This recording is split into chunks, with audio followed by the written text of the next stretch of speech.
강민호는 서울 외곽의 작은 마을에서 자랐다. 어릴 적부터 동물을 사랑했던 그는 대학에서 수의학을 전공하고 여러 동물원에서 일하며 경험을 쌓았다. 용인의 한 작은 동물원에서 수의사로 일하게 된 그는 매일 아침 동물들을 돌보는 일을 즐겼다. 그러나 그의 삶은 곧 예상치 못한 방향으로 흘러가게 되었다. 비가 내리던 어느 저녁, 동물원이 문을 닫은 후 민호는 마지막 점검을 하고 있었다. 갑자기 들려온 고통스러운 울음소리에 그는 걸음을 멈췄다. 소리는 사자 우리에서 나오고 있었다.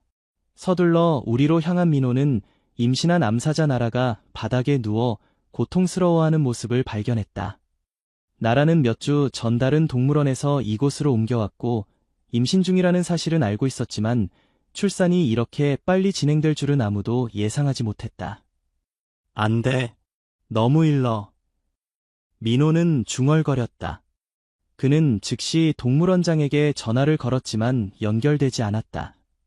다른 직원들도 이미 퇴근한 상태였다. 나라의 상태는 점점 악화되고 있었고 민호는 빠른 결정을 내려야 했다. 그는 수의학 교과서에서 배운 내용을 떠올렸다. 사자의 출산은 대부분 문제없이 진행되지만 나라의 경우는 분명히 무언가 잘못되고 있었다. 새끼가 제대로 자리 잡지 못한 것 같았다. 민호는 알았다. 도움 없이는 나라와 새끼들 모두 위험할 수 있다는 것을. 우리 안으로 들어가는 것은 미친 짓이었다.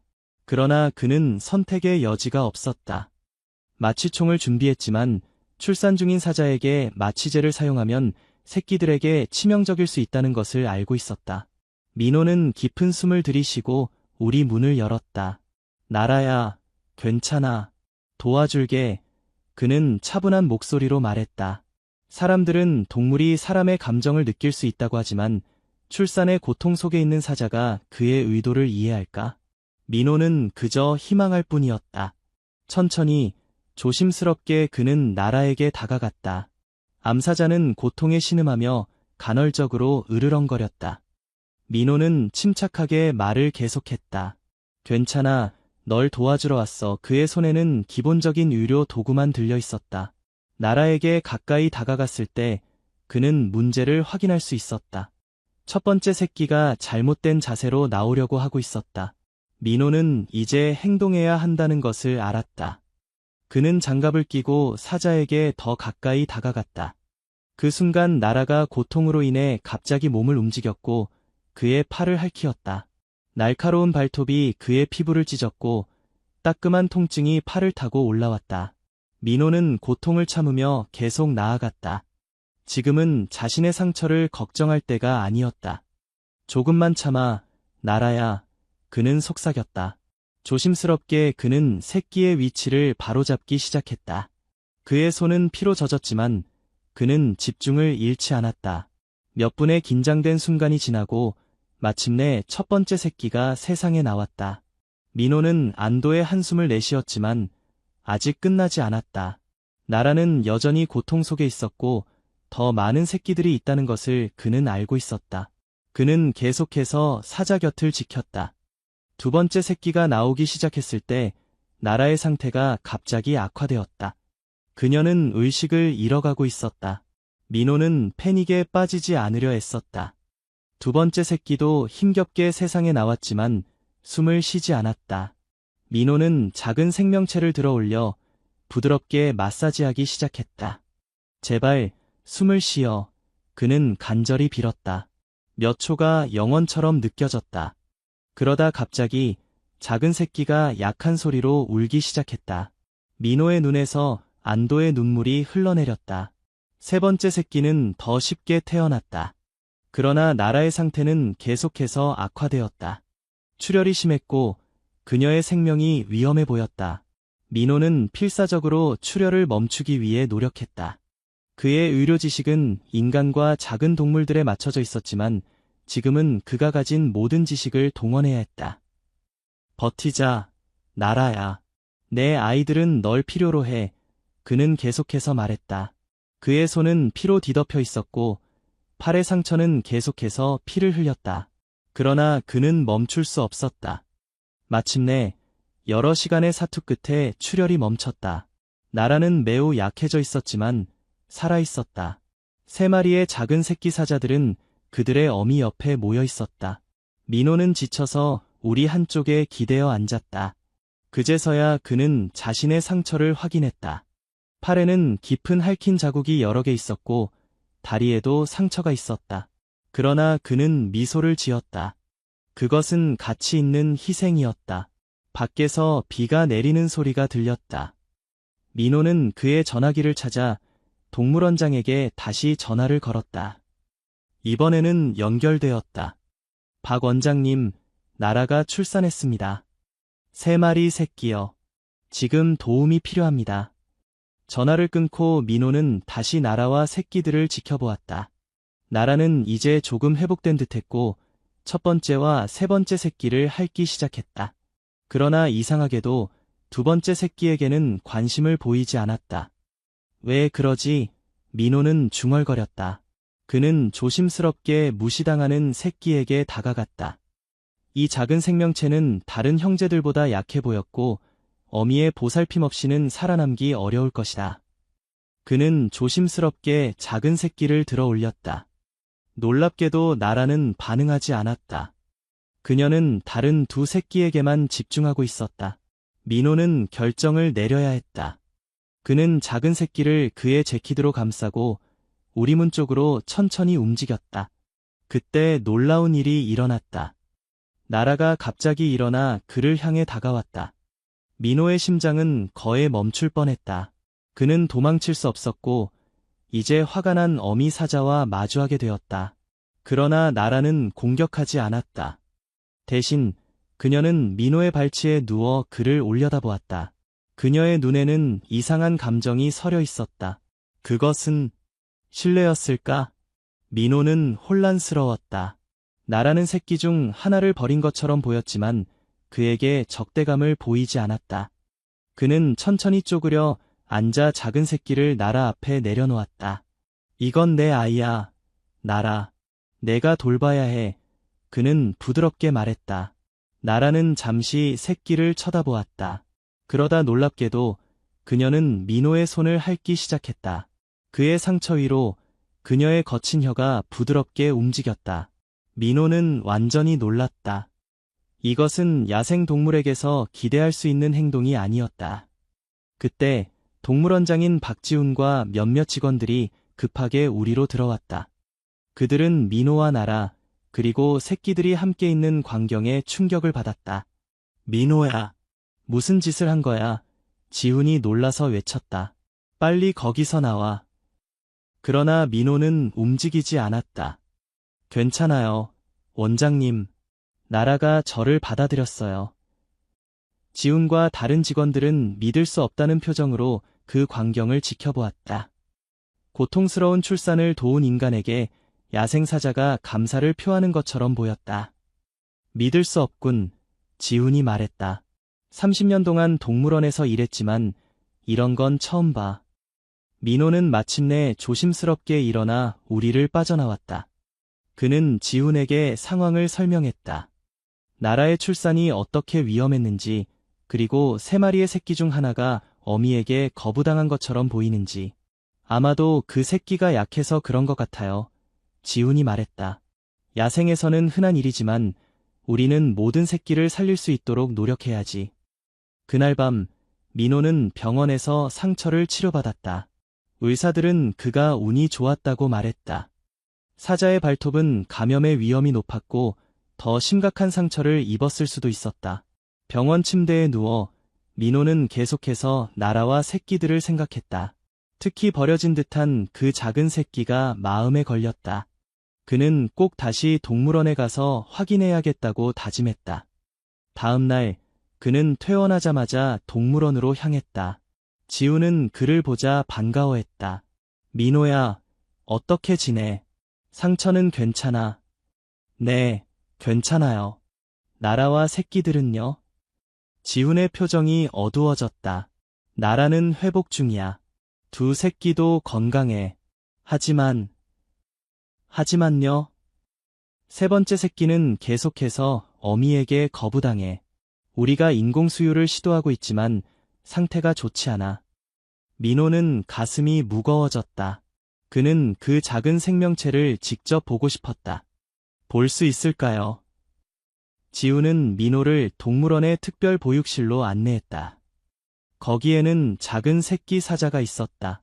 그 작은 생명체는 열선 아래 담요 위에 누워 있었다. 너무 작고 약해 보였다. 수의사 선생님이 지속적으로 관찰하고 있지만 전망이 밝지 않아 지훈이 설명했다. 민호는 작은 사자에게 다가갔다. 새끼는 약하게 울었다. 그 소리에 민호의 가슴이 아팠다. 제가 돌볼 수 있을까요?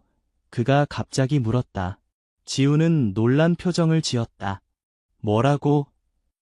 제가 이 새끼를 돌보게 해주세요. 제 아파트에서요. 24시간 관리가 필요하잖아요. 제가 수의사인이 할 수 있어요. 지훈은 잠시 생각에 잠겼다. 이것은 일반적인 절차가 아니었다. 그러나 민호는 이미 나라와 새끼들을 위해 자신의 목숨을 걸었고 그는 신뢰할 수 있는 수의사였다. 좋아, 지훈이 마침내 말했다. 하지만 정기적으로 보고해야 해. 그리고 새끼가 강해지면 즉시 돌아와야 해. 민호는 고개를 끄덕였다. 그는 즉시 필요한 모든 것을 준비했다. 우유 대체품, 작은 온열 담요, 의약품들. 그는 조심스럽게 작은 생명체를 안전하게 담요로 감싸고 그의 아파트로 향했다. 그의 아파트는 작고 소박했다. 동물원에서 일하는 수의사의 봉급으로는 호화로운 생활을 할 수 없었다. 그러나 그는 작은 새끼를 위한 편안한 공간을 마련했다. 내 이름은 기적이라고 할게. 그는 작은 사자에게 말했다. 왜냐하면 내가 기적처럼 살아났으니까. 다음 몇 주는 민호에게 도전의 연속이었다. 그는 2시간마다 기적에게 수유를 해야 했고 체온을 모니터링하고 유료적 관리를 제공했다. 그의 아파트는 동물 보호소로 변했다. 이웃들은 이상한 소리와 냄새에 대해 불평했지만 민호는 개의치 않았다. 그의 모든 관심은 기적에게 쏠려 있었다. 놀랍게도 기적은 점점 강해졌다. 처음에는 매우 약했지만 민호의 지속적인 관리 덕분에 그는 하루하루 성장했다. 민호는 매일 그의 진전 상황을 지훈에게 보고했다. 믿을 수 없군. 지훈은 한 달 후 민호의 아파트를 방문했을 때 말했다. 이 녀석이 살아남을 거라고 생각하지 않았는데. 기적은 이제 민호의 아파트를 자유롭게 돌아다니며 장난감과 놀고 심지어 민호의 음식도 훔쳐 먹으려고 했다. 그는 강하고 건강한 어린 사자로 성장하고 있었다. 민호야, 넌 정말 놀라운 일을 했어. 지훈이 말했다. 하지만 이제 기적을 동물원으로 돌려보내야 할 때가 왔어. 민호는 그 말을 들었을 때 가슴이 아팠다. 그는 기적에게 너무 애착이 생겼다. 함께 보낸 매 순간이 소중했다. 그러나 그는 기적이 자연의 세계에 속한다는 것을 알고 있었다. 알아요. 그는 한숨을 쉬며 말했다. 내일 데려갈게요. 그날 밤, 민호는 기적과 함께 마지막 밤을 보냈다. 그는 작은 사자에게 이야기를 들려주었다. 어떻게 그가 태어났는지, 어떻게 그들이 만났는지, 그리고 어떻게 기적이 그의 삶을 바꾸었는지. 넌 나에게 많은 것을 가르쳐줬어, 기적아. 그는 작은 사자의 귀에 속삭였다. 삶이 얼마나 소중한지, 포기하지 않는 것이 얼마나 중요한지. 다음 날 아침, 민호는 기적을 동물원으로 데려갔다. 지훈과 다른 직원들이 그들을 기다리고 있었다. 그들은 기적의 건강한 모습에 놀랐다. 이제 나라와 다른 새끼들에게 소개할 시간이야. 지훈이 말했다. 민호는 불안했다. 만약 나라가 기적을 다시 거부한다면? 그러나 그는 시도해야 한다는 것을 알고 있었다. 사자는 자연스러운 가족 환경에서 자라야 했다. 그들은 나라와 두 새끼가 있는 특별한 영역으로 갔다. 민호는 기적을 조심스럽게 안고 있었다. 나라는 그들이 다가오는 것을 보고 경계하는 자세를 취했다. 천천히, 지훈이 속삭였다. 그녀가 너를 인식할 수 있게 해. 민호는 나라에게 천천히 다가갔다. 그는 몇 주 전 그녀의 출산을 도왔던 바로 그 사람이었다. 그녀가 그를 기억할까? 놀랍게도 나라는 공격적인 자세를 풀었다. 그녀는 민호의 냄새를 맡고 그를 인식한 것 같았다. 그녀는 심지어 그에게 다가와 그의 손을 핥기 시작했다. 믿을 수 없군. 지훈이 놀라서 말했다. 그녀가 널 기억해. 민호는 천천히 기적을 내려놓았다. 작은 사자는 처음에는 겁을 먹었지만 곧 호기심에 나라에게 다가갔다. 모두가 숨을 죽이고 지켜보았다. 나라는 기적의 냄새를 맡았다. 그녀는 한동안 움직이지 않았다. 그때 놀랍게도 그녀는 기적을 핥기 시작했다. 그녀는 그를 받아들인 것이다. 민호의 눈에서 눈물이 흘러내렸다. 기적은 이제 그의 진짜 가족과 재결합했다. 다른 두 새끼도 호기심에 기적에게 다가왔고 곧 세 마리 모두 함께 놀기 시작했다. 성공이야. 지훈이 민호의 어깨를 두드리며 말했다. 넌 기적을 일으켰어. 민호는 그 광경을 지켜보며 미소를 지었다. 몇 주 전 그는 자신의 목숨을 걸고 나라를 도왔다. 그 결과로 그는 기적이라는 특별한 생명을 구했고 이제 그 생명은 자신의 가족과 함께 있었다. 그러나 이야기는 여기서 끝나지 않았다. 민호의 행동은 동물원에 큰 변화를 가져왔다. 지훈은 그의 용기와 헌신에 감동받아 그에게 새로운 직책을 제안했다. 동물복지 담당 수석 수의사. 이 역할에서 민호는 동물원의 모든 동물들이 최상의 관리를 받을 수 있도록 할 수 있었다.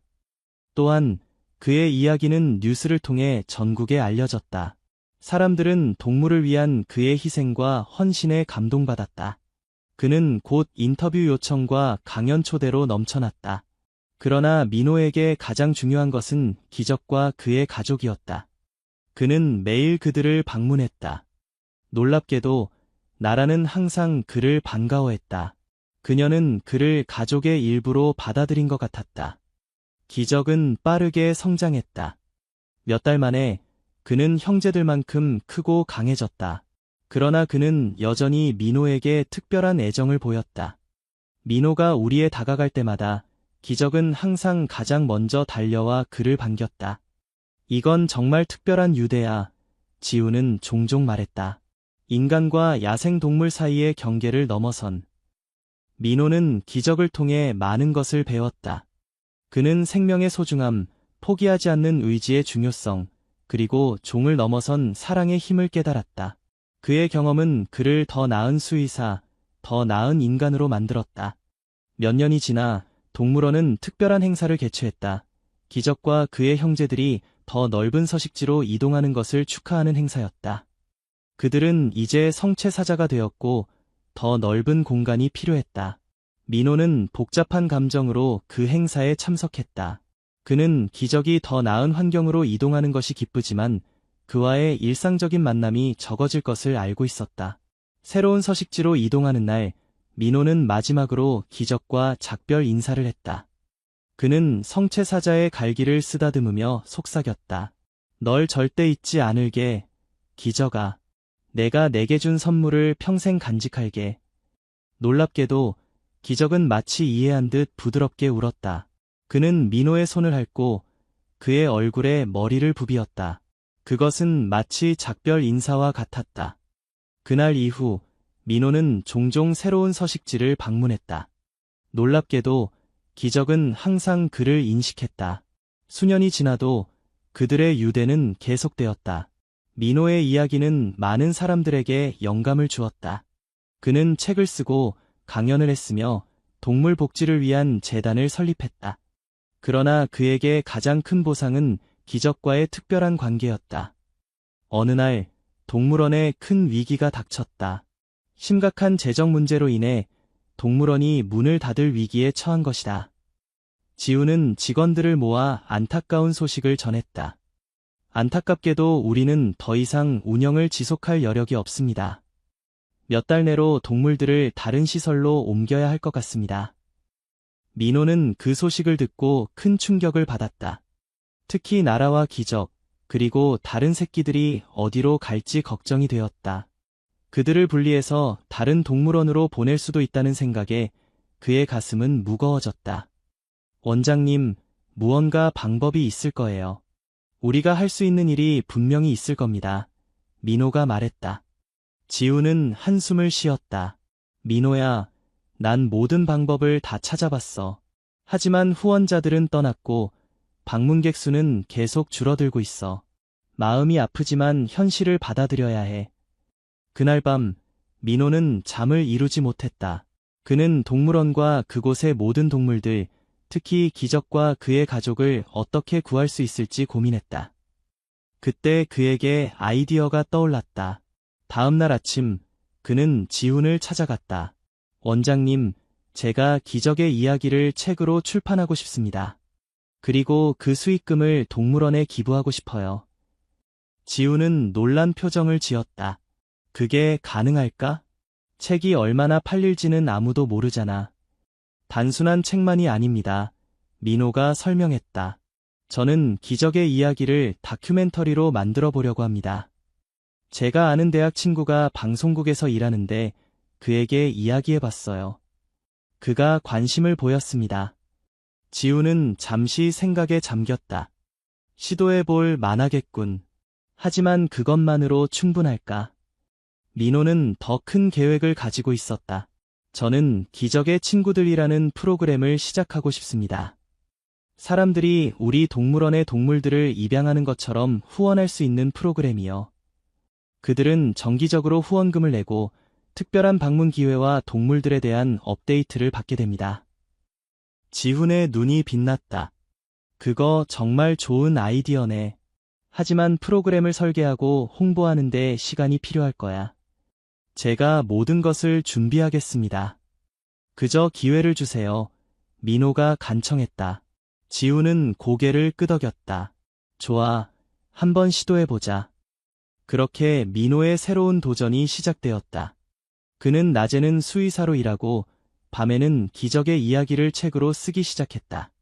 그는 나라의 출산부터 기적이 어떻게 살아남았는지 그리고 그들의 특별한 유대에 이르기까지 모든 것을 상세히 기록했다.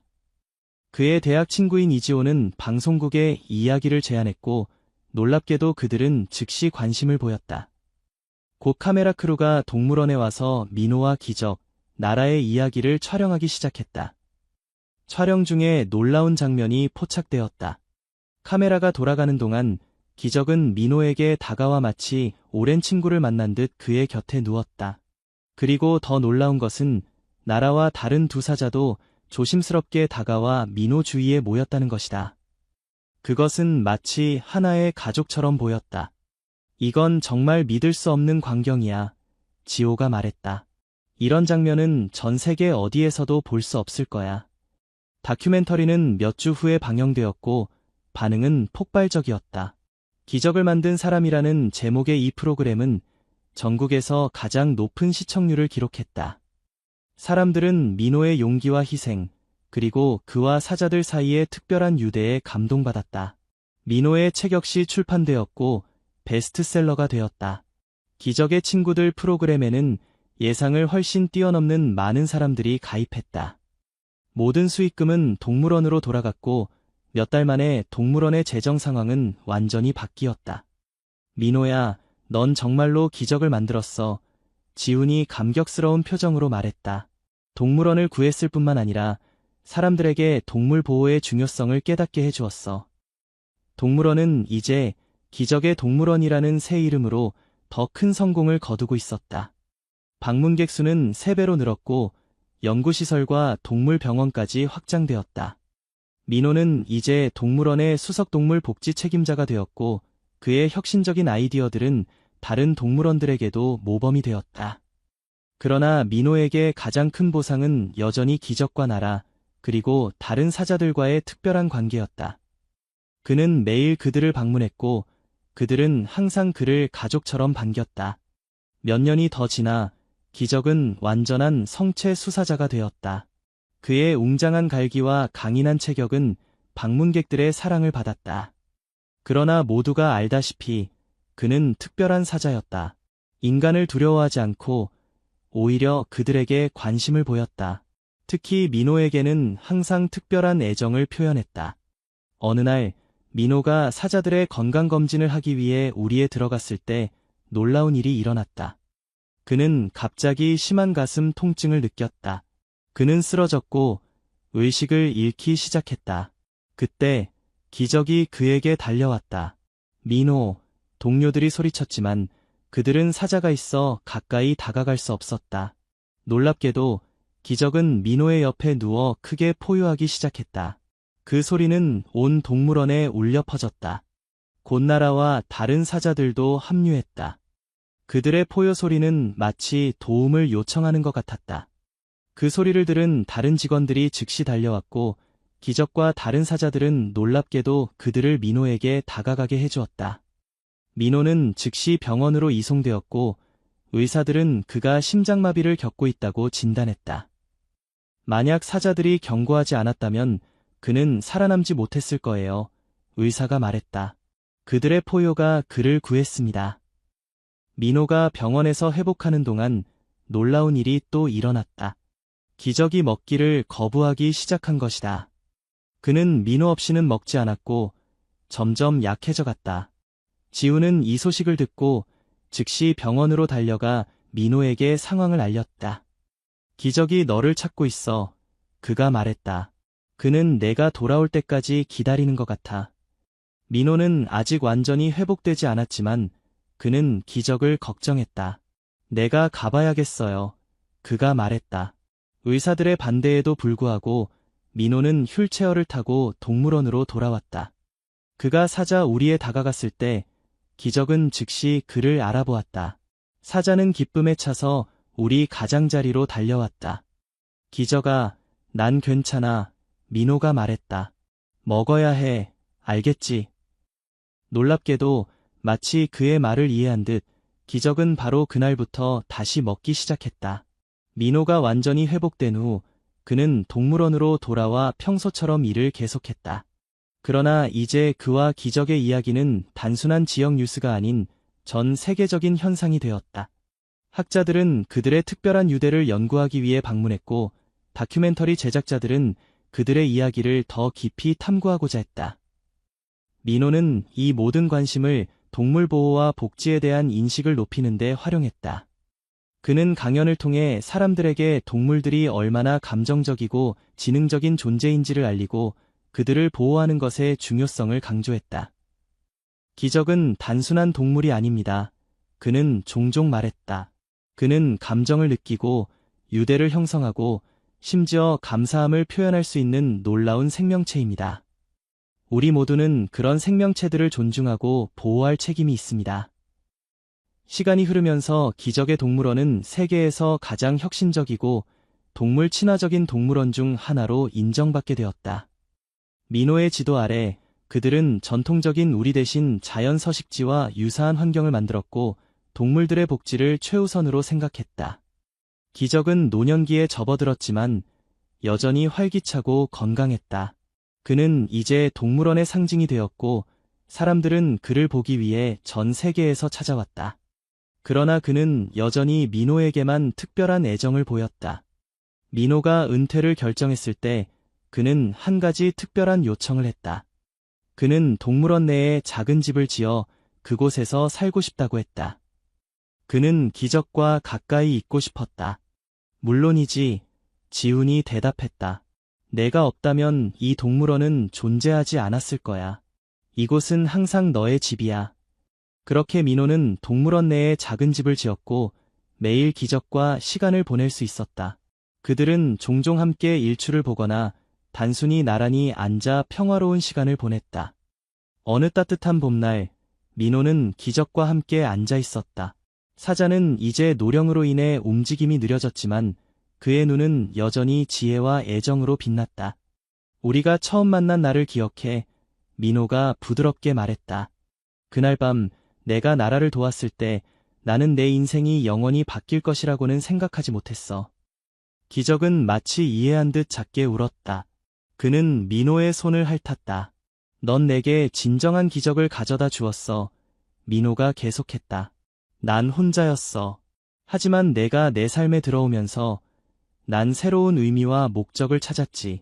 너는 단순한 동물이 아니야. 기적아. 넌 내 가족이야. 기적은 민호의 무릎에 머리를 기대었다. 그들은 그렇게 한참을 앉아 있었다. 서로의 존재만으로도 충분히 행복했다. 몇 주 후, 기적은 평화롭게 잠든 채로 세상을 떠났다. 그는 사자로서는 매우 긴 수명을 누렸고 그의 마지막 순간까지 민호와 함께했다. 민호는 슬펐지만 동시에 감사했다. 그는 기적과 함께한 모든 순간을 소중히 여겼다. 동물원은 기적을 기리기 위해 특별한 기념비를 세웠다. 그것은 민호와 기적이 함께 앉아있는 모습을 한 조각상이었다. 비문에는 이렇게 쓰여 있었다. 종을 넘어선 우정의 증거, 기적과 강민호. 기적이 떠난 후에도 그의 유산은 계속되었다. 민호는 그의 이야기를 더 많은 사람들과 나누기 위해 세계 각지를 여행했다. 그의 메시지는 단순했다. 모든 생명체는 존중받을 가치가 있으며 진정한 유대는 종의 경계를 넘어설 수 있다. 여러 해가 지난 후 고령이 된 민호는 기적의 동물원에서 평화롭게 세상을 떠났다. 그가 세상을 떠나던 날 놀랍게도 동물원의 모든 사자들이 함께 포효했다. 그것은 마치 작별 인사와 같았다. 민호와 기적의 이야기는 계속해서 많은 사람들에게 영감을 주었다. 그들의 특별한 유대는 인간과 동물 사이에 얼마나 깊은 연결이 가능한지를 보여주는 살아있는 증거가 되었다. 동물원을 방문하는 모든 사람들은 민호와 기적의 조각상을 지나며 그 놀라운 이야기에 대해 듣게 된다. 한 남자가 어떻게 자신의 목숨을 걸고 암사자의 출산을 도왔는지, 그리고 그 행동이 어떻게 놀라운 우정과 사랑의 여정으로 이어졌는지에 대한 이야기. 민호의 이야기는 시간이 지나면서 전설이 되었다. 하지만 그의 진정한 유산은 단순한 이야기를 넘어 실질적인 변화를 가져왔다. 기적의 동물원은 동물 보호와 복지의 새로운 기준을 세웠고 세계 각국의 동물원들이 이 모델을 따르기 시작했다. 민호가 세상을 떠난 지 10년이 지난 어느 봄날 한 어린 소녀가 동물원을 방문했다. 그녀의 이름은 윤서연이었고 학교 견학으로 이곳에 왔다. 서연은 민호와 기적의 조각상 앞에 서서 그들의 이야기를 듣고 있었다. 그래서 강민호 선생님은 정말로 사자와 이야기를 나눌 수 있었나요? 서연이 가이드에게 물었다. 가이드는 미소를 지으며 대답했다. 그들은 말로 대화하지는 않았지만 서로를 이해하는 특별한 방법이 있었어요. 때로는 말보다 더 깊은 이해가 있을 수 있거든요. 서연은 조각상을 오랫동안 바라보았다. 그녀의 눈에는 호기심과 경외감이 가득했다. 저도 커서 동물들을 도와주고 싶어요. 그녀가 말했다. 그럼 열심히 공부해야겠네요. 가이드가 대답했다. 그날 이후 서연은 자주 동물원을 방문했다. 그녀는 학교에서 생물학과 동물학에 특별한 관심을 가지게 되었고 민호의 책을 읽고 또 읽었다. 그의 용기와 헌신은 그녀에게 큰 영감을 주었다. 시간이 흘러 서연은 대학생이 되었고 수의학을 전공했다. 그녀의 꿈은 민호처럼 동물들을 도우며 그들의 권리를 위해 싸우는 것이었다. 대학에서 그녀는 종종 민호의 이야기를 주제로 발표를 했고 그의 방법론에 대해 심도 있게 연구했다. 대학을 졸업한 후 서연은 놀랍게도 기적의 동물원에서 일자리를 얻었다. 그녀는 이제 민호가 만든 바로 그 공간에서 일하게 된 것이다. 동물원은 여전히 세계적으로 유명했고 동물 복지의 중심지로 자리 잡고 있었다. 서연이 처음 동물원에서 일을 시작한 날 그녀는 사자구역으로 향했다. 그곳에는 기적의 후손들이 살고 있었다. 기적의 아들인 희망은 이제 노령의 사자가 되었지만 그의 눈빛은 여전히 강렬했다. 안녕, 희망아, 서연이 부드럽게 말했다. 난 서연이야. 앞으로 함께 일하게 될 거야. 희망은 그녀를 바라보며 부드럽게 으르렁거렸다. 그것은 적대적인 소리가 아니라 마치 인사와 같은 소리였다. 동물원의 원장인 김준호는 서연의 열정과 헌신을 빠르게 알아보았다. 그는 민호의 오랜 친구이자 후계자로 동물원의 비전을 계속 이어가고 있었다. 서연 씨는 민호 선생님을 많이 연구했다고 들었어요. 준호가 어느 날 말했다. 서연은 고개를 끄덕였다. 네, 저는 그분의 철학과 방법론에 깊이 감명받았습니다. 특히 동물들과의 교감 방식이 놀랍습니다. 준호는 미소를 지었다. 민호 선생님은 항상 동물들에게 마음을 열고 진심으로 소통하는 것이 중요하다고 말씀하셨어요. 그들을 단순한 전시물이 아닌 존중받아야 할 생명체로 대했죠. 서연은 그의 말에 깊이 공감했다. 그녀는 매일 동물들과 시간을 보내며 그들을 이해하려고 노력했다. 특히 희망과 다른 사자들에게 특별한 관심을 가졌다. 몇 달이 지난 후 동물원에 긴급 상황이 발생했다. 희망의 딸인 별이 갑자기 아프게 된 것이다. 그녀는 먹기를 거부하고 활동량이 급격히 줄었다. 수의사들은 그녀를 검사했지만 정확한 원인을 찾지 못했다. 내부 감염일 수도 있지만 확실하지 않아요. 수석 수의사가 말했다. 더 자세한 검사를 위해 마취가 필요한데 그녀의 상태가 너무 약해서 위험할 수 있습니다. 서연은 고민에 빠졌다. 그녀는 별을 구하고 싶었지만 마취는 큰 위험을 수반했다. 그녀는 민호라면 어떻게 했을지 생각했다. 그날 밤 서연은 동물원에 남아 별을 지켰다. 그녀는 사자 우리 옆에 앉아 작은 목소리로 이야기를 들려주었다. 별아, 난 널 돕고 싶어. 하지만 어떻게 해야 할지 모르겠어. 내가 무엇을 필요로 하는지 알려줄 수 있다면 좋겠어. 놀랍게도 별은 그녀의 목소리에 반응했다. 그녀는 약하게 울며 서연을 바라보았다. 서연은 그 눈빛에서 무언가를 느꼈다. 그것은 단순한 고통이 아니라 더 깊은 무언가였다. 서연은 별의 행동을 더 면밀히 관찰하기 시작했다. 그녀는 종종 한쪽 옆구리를 핥는 것처럼 보였다. 서연은 감을 따라 그 부분을 더 자세히 검사해보기로 결정했다. 준호 원장님, 제가 별에게 다가가 볼 수 있을까요? 그녀가 다음날 아침 물었다. 준호는 놀랐다. 그건 매우 위험할 수 있어요. 별이 약해졌다고 해도 여전히 위험한 포식자입니다. 민호 선생님도 위험을 감수했잖아요. 서연이 말했다. 저는 별이 무엇을 말하려고 하는지 알아야 합니다. 준호는 망설였지만 결국 동의했다. 하지만 안전 조치를 취하고 전문 사육사들이 함께 있어야 합니다. 모든 준비가 완료된 후 서연은 별의 우리에 조심스럽게 들어갔다. 그녀의 심장은 빠르게 뛰고 있었지만 그녀는 침착함을 유지하려고 노력했다. 별아, 나야. 도와주러 왔어. 그녀가 부드럽게 말했다. 별은 약하게 누워 있었지만 그녀의 눈은 서연을 따라갔다. 서연이 가까이 다가갈수록 별은 경계하는 대신 누워 있었다. 서연은 천천히 무릎을 꿇고 별의 옆구리를 살펴보았다.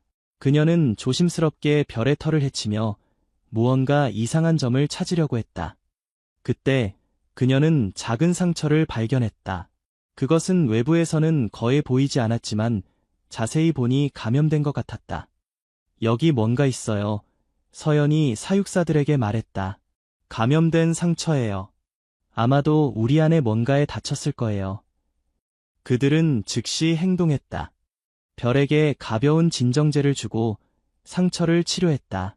검사 결과 그것은 작은 금속 조각이 살 속으로 박혀 감염된 것이었다. 서연 씨가 없었다면 우리는 이것을 발견하지 못했을 거예요.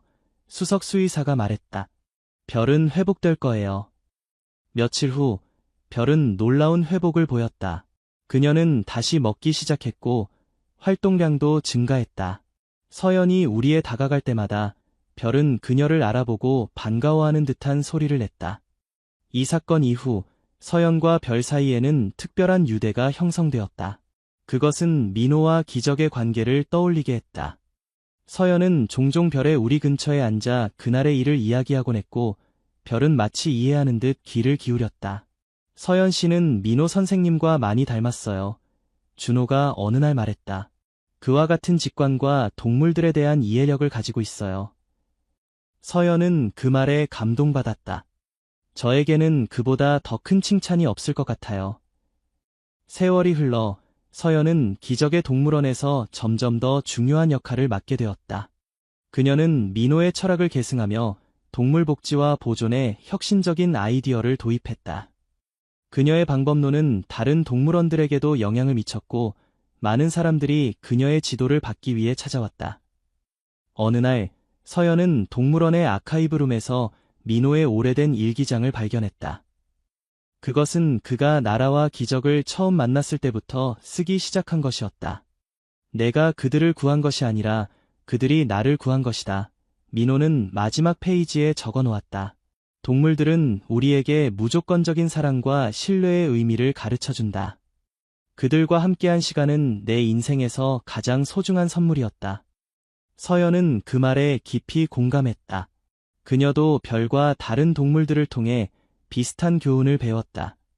그들은 그녀에게 인내, 공감, 그리고 무엇보다 진정한 연결의 의미를 가르쳐 주었다. 민호의 유산은 서연과 기적의 동물원을 통해 계속 이어졌다. 그의 용기와 사랑의 이야기는 세대를 넘어 전해졌고 수많은 사람들에게 영감을 주었다. 그리고 그곳에 있는 모든 사자들은 마치 그들의 DNA에 새겨진 것처럼 인간과의 특별한 유대를 계속 이어갔다. 동물원의 입구에 있는 민호와 기적의 조각상 옆에는 이제 새로운 문구가 추가되었다. 진정한 용기란 다른 생명체를 위해 자신을 희생할 수 있는 능력이다. 그리고 진정한 사랑은 모든 경계를 넘어선다. 이야기는 계속해서 전해질 것이다. 한 남자가 어떻게 암사자의 출산을 도왔는지, 그리고 그 작은 행동이 어떻게 수많은 생명을 변화시켰는지에 대한 이야기. 그것은 인간과 동물 사이에 얼마나 깊은 연결이 가능한지를 보여주는 살아있는 증거가 되었고, 앞으로도 계속될 것이다.